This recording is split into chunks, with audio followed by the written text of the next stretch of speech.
वो एक मासूम सी लड़की थी जिसकी आंखों में सपने थे और मुस्कान में जादू, जिसे लोगों ने पर्दे पर देखा, चाहा और सराहा। लेकिन पर्दे के पीछे एक ऐसी कहानी थी जिसमें दर्द था, अकेलापन था और फिर एक ऐसी चुप्पी जिसने सालों तक उसे दुनिया से दूर कर दिया। नमस्कार दोस्तों, आपका स्वागत है हमारे चैनल पर। और आज हम आपको सुनाने जा रहे हैं एक ऐसी एक्ट्रेस की दास्तान जिसका नाम था शांति प्रिया।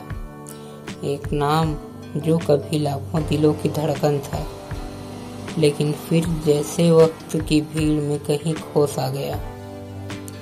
22 सितंबर 1969 को आंध्र प्रदेश के एक छोटे से शहर राजमुंड्री में एक बच्ची ने जन्म लिया। नाम रखा गया शांति।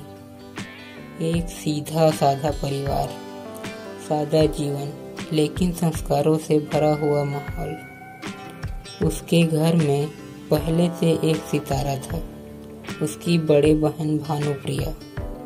और जब शांति ने अपनी बहन को पर्दे पर देखा तो उसके भीतर भी कुछ जागा।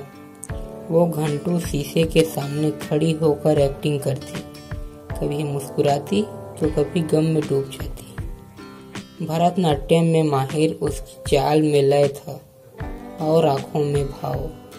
वो सिर्फ सुंदर नहीं, वो एक कलाकार थी, एक सपना जिसे अभी उड़ना था। 1987 की मूवी कबोय अल्लूडू से उन्होंने तेलुगु सिनेमा में कदम रखा। धीरे धीरे उन्होंने तमिल फिल्मों में भी अपनी पहचान बनानी शुरू की। एक ऐसा चेहरा जो नजर हटाने ना दे, न ज्यादा बोल्ड न ज्यादा दिखावा, बस एक सादगी जो हर दिल को छू जाए। लोगों ने कहा, ये लड़की अलग है, ये दिल से अभिनय करती है।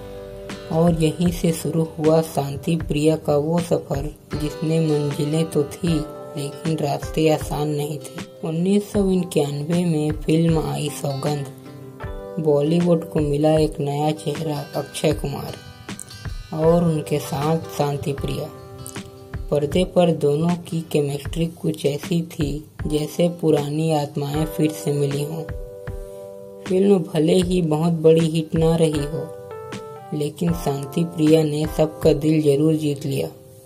उनकी आंखें बोलती थी और दर्शक सुनते थे। इसके बाद मेहरबान, फूल और अंगार, इक्के पे इक्का जैसी फिल्मों ने उन्हें और ऊंचाइयों तक पहुंचाया।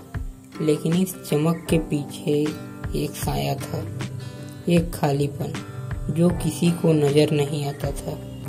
कभी आपने भीड़ में अकेला महसूस किया है, जहां चारों तरफ लोग लेकिन दिल में सन्नाटा?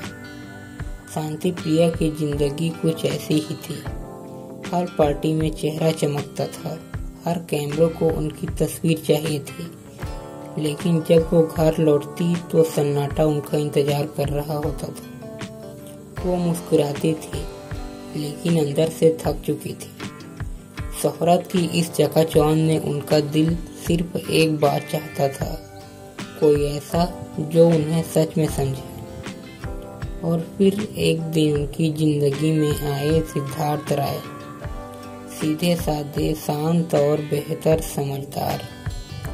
दोनों की मुलाकातें कब दोस्ती में बदली और फिर प्यार में पता ही नहीं चला। 1993 में दोनों ने शादी कर ली। शांति प्रिया ने फिल्मों से धीरे धीरे दूरी बनानी शुरू की। वो अब सिर्फ एक्ट्रेस ही नहीं थी, वो एक पत्नी थी, एक माँ बनने की राह पर थी। उनके चेहरे पर सुकून था।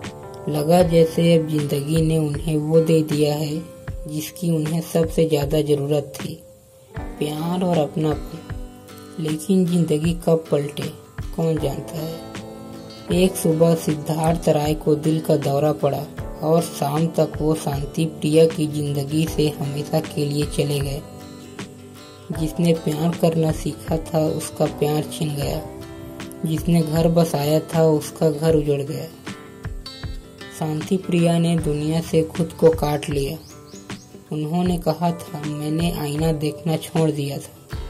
मुझे यकीन नहीं होता था कि जो चेहरा मैं देख रही हूँ वो मेरा है। यह सिर्फ एक पति की मौत नहीं थी, ये एक औरत के सपनों का टूटना था। सालों तक कोई नहीं जानता था कि शांति प्रिया कहाँ है। कोई खबर नहीं, कोई इंटरव्यू नहीं, कोई तस्वीर नहीं। कुछ लोग तो यह भी मान बैठे थे कि शायद वो अब इस दुनिया में नहीं रही, लेकिन वो जिंदा थी और अंदर ही अंदर खुद को जोड़ रही थी। एक टूटी हुई माँ जो अपने बच्चों के लिए रोज लड़ रही थी, बिना किसी शोहरत, बिना किसी सहारे के। 2025 की एक नई फिल्म बैड गर्ल और उसी के साथ शांति प्रिया की वापसी। पर्दे पर एक नई ऊर्जा, लेकिन आंखों में वही पुराना दर्द। उन्होंने मुस्कुराते हुए कहा, मैं लौट आई हूँ। अब मैं पहले जैसी नहीं हूँ, अब मैं और मजबूत हूँ। उनके फैंस ने उन्हें दिल से वेलकम किया। #Welcome back Shanti Priya trend करने लगा। लोगों ने महसूस किया वो वापस आई हैं और इस बार वो खुद को खोने नहीं देंगी। दोस्तों, शांति प्रिया की कहानी सिर्फ एक्ट्रेस की नहीं है, ये एक औरत की कहानी है जो टूटी, बिखरी, लेकिन फिर उठ खड़ी हुई। अगर आप भी कभी हार महसूस करते हैं तो शांति प्रिया को याद कीजिए, क्योंकि जहां हौसला है वहां वापसी मुमकिन है। और आपको ये कहानी दिल से छू गई हो तो वीडियो को लाइक करें, शेयर करें और कमेंट में जरूर बताएं कि शांति प्रिया की कौन सी मूवी आपको बहुत पसंद है। वीडियो देखने के लिए आपका बहुत बहुत धन्यवाद।